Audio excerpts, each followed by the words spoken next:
Là je dois me maquiller, aujourd'hui code rouge urgence. Hier je reçois un message de ma copine qui me dit vas-y viens on sort et tout. Et finalement elle pouvait pas parce qu'elle travaille à 19h, elle est pompier. Et aujourd'hui elle me retexte pour sortir ensemble. Et elle me dit ouais je suis en dep, ça va pas et tout. T'es en dep? Comment ça t'es en dep? Et je dois être là pour mes copines qui vont pas bien, je m'en fais une mission personnelle. Donc là je lui dis venir chez moi, j'ai 20 minutes avant qu'elle débarque. Il faut que je passe lui chercher des fleurs. Donc là comment vous dire que j'ai très peu de temps pour faire mon make-up. Le sérum Glory sur ma peau c'est quand même une folie. J'ai pas l'habitude de me préparer en 10 minutes, j'ai pas l'habitude de faire du make-up naturel, donc je sais pas comment je vais faire. Je pense que je vais commencer par le mascara. SPF en brume. J'ai besoin de vous dans les commentaires, est-ce que vous avez des idées de choses à faire? Elle m'a dit ouais, cuisiner, peut-être des gâteaux et tout. Ça pourrait être trop bien, ça pourrait nous changer les idées. Mais est-ce que vous avez des idées? Vraiment, je vais regarder vos commentaires, je vais poster juste avant qu'elle vienne. Comme ça, si vous pouvez drop des idées pour s'occuper et pour qu'elle aille mieux quoi, dites-moi. Et là j'applique une deuxième couche de mascara de chez Lancôme. Ok, je vais passer au fond de teint, je vais prendre le fond de teint de chez NARS parce qu'il est super rapide à appliquer et il fait une peau magnifique. Et après il va falloir que je sorte de chez moi pour lui acheter ses fleurs. Hyper important pour moi d'être là pour mes copines quand ça va pas, parce que moi quand ça va pas j'ai tendance à n'en parler à personne et à me dire que mes copines elles ont mieux à faire et tout, mais en vrai je sais que c'est hyper important quand tu vas pas bien d'être entourée, d'en parler, même si parfois t'as pas envie de sortir de ton lit, ça peut vraiment faire toute la différence. Ça a été prouvé scientifiquement que sociabiliser c'est hyper important quand ça va pas, même si t'as pas envie, il faut que tu te forces à voir des gens et c'est comme ça que tu vas changer tes idées. Donc let's go, j'ai trop hâte, même moi ça va m'aider de la voir, ça me fait trop plaisir. On se voit pas hyper souvent comme on a des emplois du temps hyper différents. Bronzer et j'y vais. Il manque les lèvres, je vais y aller comme ça. J'ai redécouvert ce rouge à lèvres là de chez Anastasia Beverly Hills. Il est comme ça et en fait j'ai l'impression que quand je le mets j'ai même pas besoin de crayon. Juste je mets ça. Il fait et crayon et rouge à lèvres. Regardez. J'aime trop, je trouve ça trop beau. Here's the final look et je vais aller sortir lui chercher ses fleurs.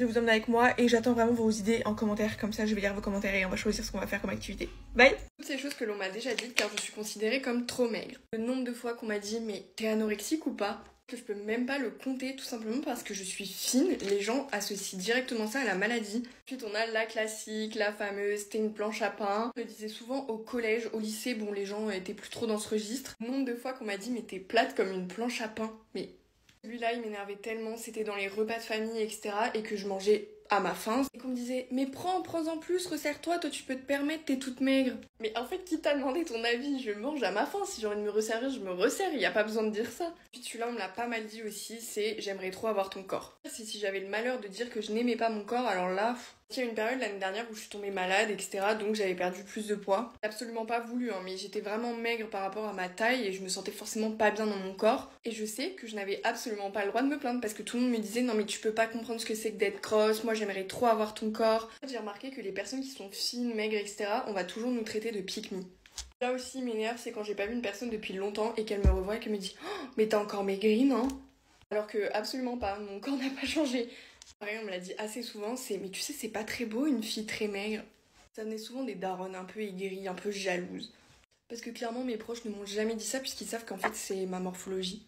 Aussi les critiques sur la taille de vêtements etc. En fait il y en a plein. Par exemple avant quand je venais m'acheter des soutiens-gorge dans des magasins, les dames elles me disaient non mais en fait vous avez pas de sein, ça sert à rien. Au début je pouvais mal le vivre, maintenant j'adore mon corps, je ne suis pas du tout triste de comment il est. Juste je comprends pas l'intérêt en fait de dire toutes ces réflexions aux gens, mais d'ailleurs même à un corps qui n'est pas du tout comme le mien, les gens ont toujours un truc à dire alors qu'on leur a rien demandé. Quand j'étais plus jeune j'avais le droit à pas mal de surnoms, celui qu'on me disait le plus c'était fil de fer. Et même des gens de ma famille, je me souviens ma mamie, elle me disait mais ta mère elle te donne pas à manger, t'es toute maigre, on dirait un petit squelette. Ce genre de propos tellement problématiques, oh mon dieu. En tout cas voilà, je pense que je vais m'arrêter ici pour cette vidéo. Je tiens juste à rappeler que ça sert à rien de se comparer aux autres, chaque corps est unique et différent. Surtout s'il vous plaît, ne prêtez pas attention au regard des autres et aux commentaires qu'ils peuvent faire. Sinon moi je vais aller finir de me préparer et je vous fais de gros bisous. T'en as marre de devoir choisir entre ton sommeil et être fraîche? Je vais te montrer comment je fais ce make-up en 10 minutes. Pour commencer, je vais mettre un fond de teint très léger pour avoir quand même bonne mine. J'étale avec mes doigts parce qu'on a que 10 minutes, on n'a pas le temps en fait. Je brosse mes sourcils avec du gel pour qu'ils soient bien en place toute la journée. Je cache tous mes petits boutons avec de l'anti-cerne parce que vous connaissez, hier on est parti en soirée donc ils sont tous là. Je ne mets pas sur mes cernes parce qu'en général quand je mets pas de fond de teint et que je mets de l'anti-cerne ça se voit énormément. Je rajoute de la poudre compacte pour que ça se fonde bien avec toute ma peau. Je mets un peu de bronzer poudre sur mon front, sur mes joues pour avoir l'air bien bronzé et bien réveillée. Je fais un contouring très rapide, je fais juste le bout de mon nez, je mets sur mes yeux pour que ça donne l'air que je suis bien maquillée quand même. Après que j'ai bien estompé, je fais mon baking et je sais pas pourquoi je me suis même maquillée les cheveux même si on est pressé doucement. Les lèvres ça fait tout un maquillage. Je fais mon contour de lèvres et après je vais venir mettre un gloss Fenty dessus qui est trop beau d'ailleurs. j'estompe mon baking, je vais remettre du blush sur mes joues et un petit peu sur mon nez pour donner un air bonne mine, que ça se voit pas trop que je viens de me réveiller, que je me suis maquillée en 10 minutes. Je mets mon highlighter, ça aussi je trouve que ça fait grave make-up travaillé alors que pas du tout en fait. Et ça c'est la touche finale vraiment. Le must, je fais des taches de rousseur et ça fait tout, vraiment ça fait tout. Tu peux faire avec du fard à paupières, avec du Nesquik, plein de trucs. Je fixe mon make-up pour qu'il tienne bien toute la journée. Et voilà, t'as mis 10 minutes à te maquiller et t'es trop fraîche. Vous avez plus d'excuses pour arriver en retard le matin. Bisous! Coucou mes lives, petit tuto make-up de star, mais ne me prenez pas pour une folle, on va pas parler de make-up. Je vais vous raconter la vie de Montesquieu. Je sais c'est un peu crazy, mais il faut que je fusionne l'utile à l'agréable. J'ai un gros partiel de rattrapage et je dois connaître tous les grands sociologues qui ont construit la sociologie. Donc là on parle de Montesquieu. Alors déjà faut savoir que Montesquieu c'est un petit bourgeois, ok, il a fait des études de droit, il est issu de la noblesse. Il est connu pour avoir été favorable au maintien de la société de classe et avoir grandement influencé la philosophie des Lumières. Il faut savoir un truc, c'est qu'il est pas sociologue, mais il est considéré comme un précurseur de la sociologie pour différentes raisons.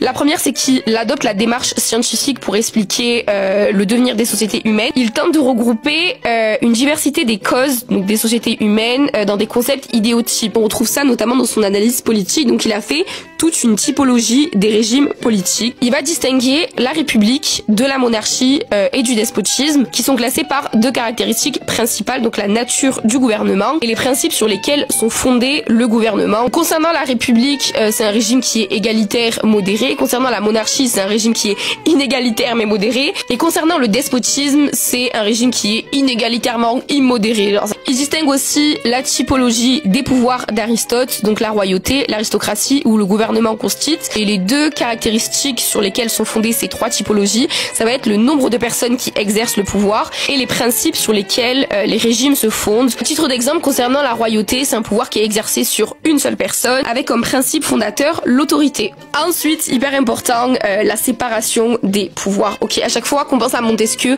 on va penser directement à la séparation des pouvoirs. Faut savoir que de base, il a copié ça sur les Anglais. Ok, ça n'a pas été le premier. Il y a 3 types de pouvoirs dans chaque État. À l'heure actuelle, on peut retranscrire ça avec le pouvoir exécutif, législatif et judiciaire. Il considère que la relation entre ces 3 pouvoirs doit être fondée sur une collaboration plutôt qu'une stricte séparation, un équilibre des forces qui vise à limiter le pouvoir de chacun et avoir une espèce d'égalité, ok, mais un point d'honneur sur la hiérarchie sociale, ok, il est vraiment connu pour être en accord avec le maintien des classes sociales. En fait, il y en a beaucoup trop à dire et surtout que j'ai du mal à parler parce que je suis vraiment malade, mais c'était les points principaux. Si vous voulez l'explication du make-up, n'hésitez pas à me suivre sur IG, je fais la même vidéo mais avec l'explication du make-up. Voilà, bisous, je vous aime.